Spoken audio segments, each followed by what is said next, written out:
창세기를 계속해서 살피고 있는데 성경의 가장 중요한 흐름들이 뭐냐면 사람들을 다루고 있습니다. 아담과 하와, 그리고 에녹, 노아 뭐 이런 사람들이 나오잖아요. 그리고 창세기의 절반 이상은 아브라함, 이삭, 그 다음 누구죠? 야곱, 그리고 야곱의 12아들들 이야기 중에 요셉이 아주 돋보이는 그런 흐름을 갖고 있죠. 그뿐만 아니라 뒤에도 계속해서 뭐 여호수아, 드보라, 그리고 온니엘, 그리고 다윗 등등의 인물들이 쭉 나오고 있어요.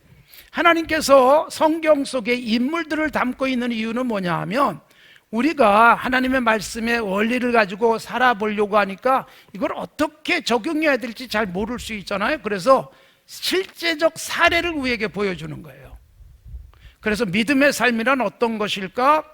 자식이 생기지 않아도 끊임없이 기다리고 있던 아브라함의 이야기, 그러나 그도 실수하는 모습들, 이런 것들을 통해서 우리에게 도전을 주는 것입니다. 그래서 고린도서에서는 바울 사도가 성경의 모든 기록이 우리의 거울과 같다, 그렇게 표현해 주고 있어요. 거울은 나를 보잖아요. 성경을 읽고 묵상하면서 다른 사람이 보이지 않도록 내가 보여야 됩니다. 자칫 잘못하면 성경을 읽으면서 야, 이거 박 집사님이 읽어야 되는데 이러시면 제대로 보는 게 아닙니다. 나에게 적용을 하셔야 돼요. 거울과 같이 봐야 된다. 그래서 아브라함도 이삭도 야곱도 전부 다 내 모습이 보이는 게, 좋은 점도 보이고 실수도 보이지만 이런 것들이 말씀 속에서 이렇게 세상에 적용하며 살았던 사람들을 통해서 우리도 말씀이 생활화해야 된다. 우리가 밥 먹고 돈 벌고 사람들을 만나고 여행을 가고 하는 모든 일상 속에 성경 말씀이 적용되는 것입니다. 말씀이 우리의 삶의 원칙이 돼서 누구보다도 건강한 삶을 사는 거예요. 모든 사람이 보면서 괜찮은 사람인데 라고 느끼게 만드는 것은 성경대로 살 때입니다. 잘생겼는데 돈 많은데 옷이 명품이네, 이런 것이 아니라 하나님의 말씀대로 살았더니 여러분, 사람들이 보면서 저 사람은 뭔가 다르다라고 느낄 수 있는 사람, 그게 바로 아브라함이었고 이삭이었고 야곱이었고 다윗이었고, 그런 사람들의 모습을 성경이 보여주고 있는 것입니다. 신약에 와도 사람들 이야기가 많이 나오지 않습니까?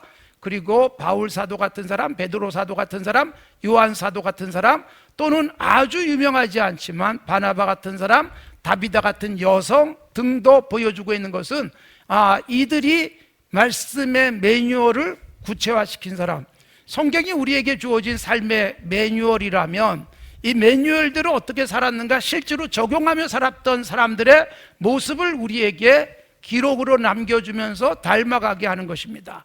그래서 성경을 읽으면서 인물들이 나올 때 우리에게 도전이 됐으면 좋겠는데, 오늘은 아브라함에 이어서 이삭 이야기가 계속 이어지고 있지 않습니까? 그런데 여러분, 우리가 잘 아는 대로 아브라함은 복을 받은 사람이에요. 그런데 이삭도 아버지처럼 복받은 사람, 그리고 그의 아들 야곱도 아버지처럼 복받은 사람. 사랑하는 성도 여러분, 내가 복받고 내 자녀들이 복받고 내 후손들이 복받는 삶이 되시기를 바랍니다. 근데 여러분, 이때 복받았다는 게 아브라함이 부자였어요? 이삭도 부자가 되고 야곱도 부자가 돼요.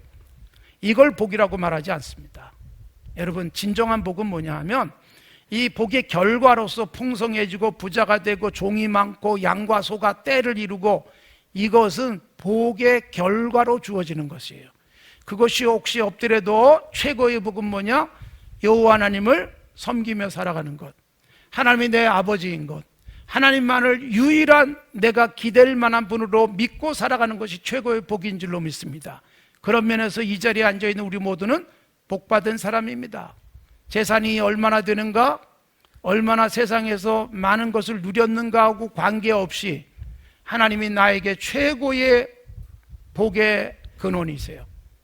그래서 그분 안에 살고 그분 안에서 예배하고 무더위 속에서도 예배를 위해서 찾아와서 함께 예배하며 살아가는 이 자체가 복인 줄로 믿습니다.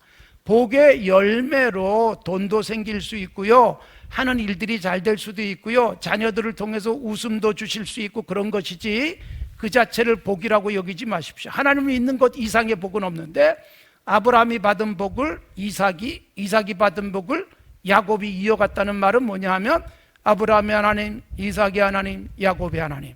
성경을 읽으면서 이런 표현은 굉장한 감동이에요. 아, 아브라함이 섬기던 하나님을 이삭도 섬겼구나. 이삭이 섬기던 하나님을 또한 야곱이 섬기는구나. 저도 그래서 너무너무 감사한 것은 우리 아버지가 어머니가 섬기던 하나님 내가 이어받을 수 있어서, 그래서 주님을 섬기면서 때마다 어머니가 이랬었지, 아버지가 이렇게 하셨지, 그 생각이 드는 것은 복이에요. 그래서 제가 간절히 원하는 건 뭐예요? 우리 아들과 딸도 아빠, 엄마가 이렇게 살았지, 이럴 때 이렇게 했지, 그런 생각을 하며 좀 살았으면 좋겠다. 이 생각이 가장 큽니다. 유산을 상속해 주는 것보다 최고의 유산, 영적 유산이에요. 신앙을 상속하십시오. 아브라함의 믿음이 자녀들에게 이어졌어요.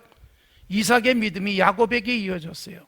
야곱의 믿음들이 또 그 후손들에게 이어지는데, 자녀들이 많아도 그 중에도 특별히 그 영적 유산을 잘 이어받는 사람들이 있는 거예요. 그래서 이삭의 아들들 중에는 야곱, 야곱의 12아들들 중에는 유다, 뭐 이렇게 흐름이 가고 있는 것은 매우 중요합니다. 자녀들이 많아도 똑같이 그 영적 유산을 이어가지는 못하는 경우가 있는데, 여러분 그걸 잇는 것이 최고의 복입니다. 누군가는 돈을 상속받고 누군가는 좋은 집을 상속받을 수 있을지 모르지만, 여러분 최고로 좋은 상속은 영적 유산으로서의 신앙이에요.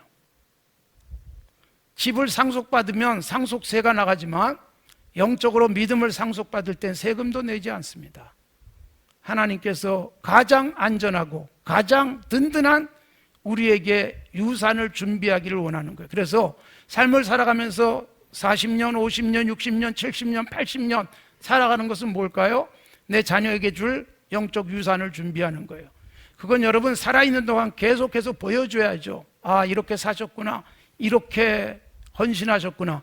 여러분 제가 이삭 이야기했지만, 이삭이 굉장히 젊은 날 건강한 신앙을 갖게 된 것도 아버지가 나를 하나님이 드리라 그러니까 제단에다 나를 묶어서 올려놨었지, 칼로 나를 찌르려고 했었지. 이게 여러분 트라우마가 아니라 아버지에 대한 존경, 야, 우리 아버지가 이런 믿음이었구나, 이걸 생각하게 했으리라고 저는 믿습니다.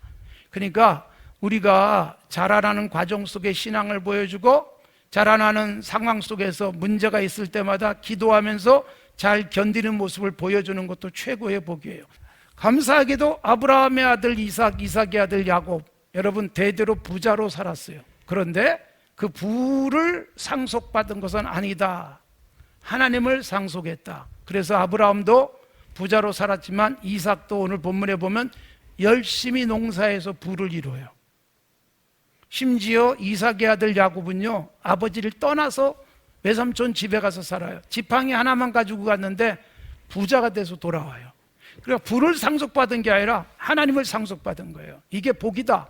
그래서 이삭이 농사에서 100배나 얻었다, 12절에 그렇게 되어 있잖아요. 열심히 땀 흘리고 애쓰고 수고하고 노력한 거예요. 그리고 100배나 얻었고, 그 다음에 여호와께서 복을 주심으로 창대하고 왕성하고 종도 많아지고 양과 소가 때를 이뤘다, 그렇게 되어 있는 거예요. 그러니까 하나님을 섬기는 복을 받았고, 그 복의 결과로 하는 일이 잘 되는 거예요. 때로는 하는 일이 잘 안 돼도, 아, 내가 이렇게 살 수 있다니, 이게 감사한 삶을 살아가는 것이 복인 줄로 믿습니다. 자, 이래서 부자가 됐는데, 여러분 그 아브라함에 이어서 이삭도 그랄 사람들이 있는 곳에서 살았어요. 그런데 여기 그랄에 원래부터 오랫동안 살던 블레셋 사람들이 보니까 자기들은 누리지 못하는 복을 이삭이 누리고 있단 말이에요. 아니, 자기 땅도 아닌데 와가지고 농사를 지면 100배나 얻죠.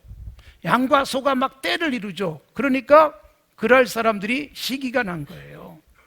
그래서 14절에 보니까 블레셋 사람이 그를 시기했다, 그렇게 말씀하고 있습니다. 여러분, 시기는 사탄이 우리에게 주는 마음이지요. 예수 믿고 신앙생활에도 우리가 시기심에 불탈 수 있어요. 누군가가 정말 잘 됐다 그럴 때 박수 쳐줄 수 없는 그런 안타까운 일도 있어요. 누가 정말 잘 됐는데 축하한다는 말조차도 못할 수 있어요. 당신이 잘 된 거 보니까 내일처럼 기쁘다, 이럴 수 있는 게 쉽지 않단 말이에요. 로마서 12장에 나오지만 즐거워하는 자하고 함께 즐거워하고 우는 자하고 함께 우는 게 쉬운 일은 아니에요. 더욱이 즐거워하는 자하고 같이 즐거워하는 것은 어렵습니다. 여기 보세요. 블레셋 사람들은, 그랄 사람들은 이삭이 잘 되니까 시기하는 거예요. 이게 세상 사람들의 모습이고, 우리도 사탄에게 사로잡히면 시기심으로 내 삶을 파괴할 수 있어요. 부러워하고, 와, 좋겠다라고 생각하고, 나도 저런 복을 받으면 좋겠다, 나도 저렇게 살았으면 좋겠다고 생각하면 하나님이 내게도 복을 주실 것입니다. 그렇기 때문에 건강한 복, 우리들이 사모하고, 누군가가 복의 열매로 좋은 것 누릴 때 나에게도 저렇게 될 수 있도록 열심히 신앙생활 하겠다는 다짐이 있길 바랍니다. 자, 그랄 사람들이 시기했어요. 그래서 이삭이 잘 가꾸는 터전에서 쫓아내요. 그것뿐만이 아니에요. 이삭이 우물을 파면 우물을 뺏어요. 이게 여러분 얼마나 심각한 텃세입니까? 남의 땅에 살다 보니까 이렇게 서러운 일이 있는 거예요. 아브라함도 자기 땅을 사지 않았습니다. 나그네로 살았죠. 묘지만 샀습니다. 아내가 죽자 묘지를 샀잖아요. 그런데 아브라함, 이삭 자기 땅이 없지만 여기저기 다니면서, 더욱이 이 당시에는 뭐 온 세상에 아무데나 가서 개척이 가능한 시대였으니까, 그런데 블레셋 지방에 가서 농사하고 우물을 파고 그러는데 쫓아냅니다. 무엇 때문에요? 시기심 때문에. 네가 우리 동네 들어와서 우리보다 더 잘 사니까 내가 속상해, 그러면서 쫓아내고 왕이 와서 쫓아내기도 합니다. 그런데 여러분, 여기서 우리에게 보여주는 이삭의 승리는 뭘까요? 이삭이 그런 모습 속에서 어떻게 해요? 당당하고 자신만만한 이삭은, 그래? 니네 가죠. 그리고 떠나는 거예요. 얼마나 속상하고 억울한 일이겠습니까? 니네 가죠. 그리고 떠나요. 웃으면서 떠나요. 그런데 또 다른 곳에 가서 우물을 파요. 물이 콸콸콸콸 나와요. 그러니 여러분, 속이 뒤틀릴 수밖에 없는 블레셋이에요. 아니 도대체 저 녀석은 달라 그러면, 우리가 뺐으면 웃으면서 주고, 가서 또 땅을 파면 물이 또 콸콸 나오니까 이게 너무 속이 뒤틀리는 거예요. 그러니까 여러분, 우리는 남이 잘 되는 것 보면 박수 쳐줄 수 있어야 되고, 남이 좀 힘들면 위로해 줄 수 있어야 되는데 이게 쉽지 않습니다. 원수가 잘못될 때도 기뻐하지 마라, 성경이 말하고 있는 부분이고, 원수를 위해서 기도해라. 그러면 내 머리로 복이 돌아올 것이다. 이게 성경적 원리지 않습니까? 그런데 여러분, 얼마든지 친구로 지낼 수 있는 이웃을 이렇게 힘들게 하지만, 여러분, 이삭은 자신 있게 놓고 갑니다. 자신 있게 주고 갑니다. 그리고 와서 또다시 개척을 해요.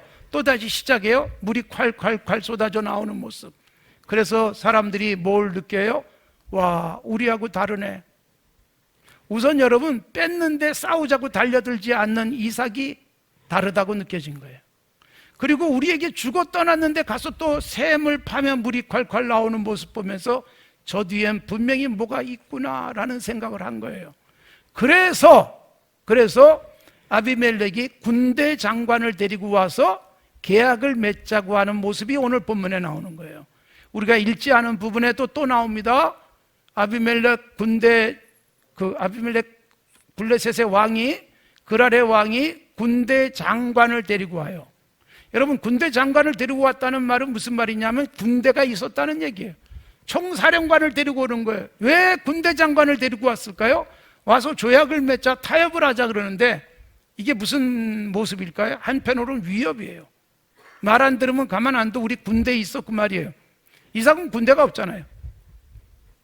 군대가 없는 이삭 앞에 군대 장관을 데리고 와서 위협하듯 하면서 조약을 맺자, 그러면서 무엇을 말합니까? 너 이삭, 우리를 해하지 마라. 여러분, 이상하지 않아요? 군대를 갖고 있는 그랄이 군대가 없는 이삭에게 우리를 해하지 말아라. 우리가 너에게 선하게 대하지 않았니? 실제로는 여러분 뺏고 쫓아내고 그랬어요. 그건 하나도 생각하지 않고 우리 터전에서 살 수 있도록 해줬으니까 우리하고 갈등하지 말자라고 말하는 것입니다. 그러나 여러분, 이삭이 거기서 당당하게 할 말은 해요. 할 말은 하고, 내 우물도 뺏어가지 않았니? 라는 말도 하면서 여러분, 그 그랄을 원수시하지 않는 이삭입니다. 그러니까 여러분, 우리는 여기서 뭘 보는가 하면 이삭의 자신만만한 당당함을 보는 거예요. 군대 장관을 데리고 왔지만 나는 군대 장관은 없어도, 아니 군인 한 명도 없어도, 경호원 한 명 없어도 내 뒤에 누가 계신다? 하나님이 계신다는 거예요. 여러분, 무장을 하면 안전할까요? 미국의 펜실 대학교의 교수가 연구를 해서 발표한 게 있어요. 미국은 총기 자유니까. 그런데 여러분, 총을 서로 사가지고 자기를 지키겠다고 하는데 총을 갖고 다니는 사람과 총을 갖고 다니지 않는 사람 중에 누가 총에 맞아 죽을 가능성이 높을까요? 총을 갖고 다니는 사람이 4배 이상 높아요. 그래서 예수님이 말씀하신 대로 칼을 가지면 칼로 망한다. 굉장히 중요한 부분이에요. 지금 여러분, 군대 장관을 데리고 와서 위협하듯 조약을 맺자고 하지만 여러분, 아브라함 뒤에는 하나님이 계시는 거예요. 그러니까 군대를 갖고 있는 그랄이 아브라함을, 이삭을 이기지 못하는 거예요. 이삭의 뒤에 있는 그분을 여러분, 이들이 고백하잖아요. 뭐라고 와서 고백합니까? 그랄 왕이, 당신은 하나님이 함께하는 사람. 이걸 보여주는 거예요. 당신 무기가 최첨단 무기네가 아닙니다. 당신의 목자들이 꽤 세군요. 이것도 아닙니다. 양과 소가 많군요가 아닙니다. 당신에게는 하나님이 함께 하시는군요. 이게 여러분, 그랄 왕이 이삭에게 고백한 거예요. 그래서 우리 서로 해하지 말자, 평화 협정을 맺자는 거예요. 무기를 갖고 있고 군대를 갖고 있는 그랄 왕이 이삭에게 와서 머리를 숙이는 거예요. 뭘 봤기 때문에? 당신은 하나님이 함께하는 사람. 우리가 여러분, 하나님이 함께하는 사람으로 살아가고 하나님이 함께하는 나라로 살아갈 수 있었으면 좋겠습니다. 이 나라를 지키는 진정한 힘은 뭘까요? 하나님이 우리를 지켜주셔야 되는 거예요. 하나님이 우리를 보호하시는 거예요. 사람이 돕는 게 아니라 하나님이 돕는다라는 의미. 그래서 보우에서 우자가 두 가지 우가 있어요. 신이 도울 우와 인간이 도울 우자가 있어요. 똑같은 오른쪽 할 때 우자 앞에 변이 뭐가 붙는가에 따라서 신이 도울 우자, 하나님이 도울 우자, 그리고 사람이 도울 우자가 있는 거예요. 우리들에겐 여러분, 주변에 있는 어떤 나라들이 우리를 백업해 주기 때문에 든든한 것이 아니라 하나님이 우리와 함께 하실 수 있는 그런 나라를 만들고 그럴 수 있는 삶을 갖고 갈 수 있기를 바랍니다. 여러분, 그랄이 텃세를 부리지만 이삭을 이기지 못합니다. 그리고 그랄이 고백합니다. 하나님이 함께하는 사람, 하나님이 함께하는 당신. 그러면서 서로 싸우지 말자, 조약을 맺자라고 말하고 있는 것입니다. 사랑하는 성도 여러분, 예수님께서도 말씀하셨습니다. 우리가 여러분, 이기기 위해서 주먹을 불끈 쥐고 눈을 부릅뜨고 손에 칼을 들어서 이길 수 있는 것이 아니다. 산상설교에서 예수님이 그렇게 말씀하셨어요. 마태복음 5장 38절, 눈은 눈으로 이는 이로 갚으라 하는 것을 너희가 들었으나 나는 너희에게 이르노니 악한 자를 대적하지 말라. 악한 자와 싸워서 이겨야 된다고 생각할 수 있을지 모르지만 대적하지 말라. 누구든지 내 오른편 뺨을 치면 왼편도 돌려대고 너를 고발하여 속옷을 갖고자 한다면 겉옷까지 줘버려라. 억지로 너에게 오리를 같이 가자고 하면 심리를 가져라. 내게 구하는 자에게 주고 꾸고자 하는 자에게 거절하지 마라. 여러분, 굉장히 중요한 상산설교의 말씀, 이 말씀을 굉장히 많이 읽고 묵상하면서 은혜를 받았던 사람이 인도의 간디였습니다. 그러나 여러분, 간디는 기독교인이 되지 않습니다. 산상설교는 그렇게 좋아하지만 왜요? 기독교인이었던 영국 사람들의 만행을 많이 본 거예요. 하나님을 믿고 예수님을 믿는다는 저들이 인도 사람들을 핍박하고 약탈하고 수탈하는 모습을 봤어요. 그러기에 산상설교를 그렇게 좋아하던 그가 예수님을 믿지는 못합니다. 불행한 일이지 않습니까? 누가 불행한 거예요? 영국 기독교인들이 불행한 거예요. 그들을 보면서 하나님을 믿고 싶은 생각이 없었으니까. 사랑하는 성도 여러분, 이 산상설교의 말씀대로 살아가는 거 쉽지 않습니다. 주먹을 불끈 쥐고 이기려고 하고 눈을 부릅뜨고 뺏기지 않으려고 애를 쓰는 세상 속에서 바울 사도가 예수님의 이 말씀을 통해서 로마서 12장에서는 이렇게 말합니다. 누구든지 악을 악으로 갚지 마라. 모든 사람 앞에서 선한 일을 도모하라. 할 수 있거든 모든 사람과 화목하라. 원수를 친히 갚지 말아라. 하나님이 갚으실 것이다.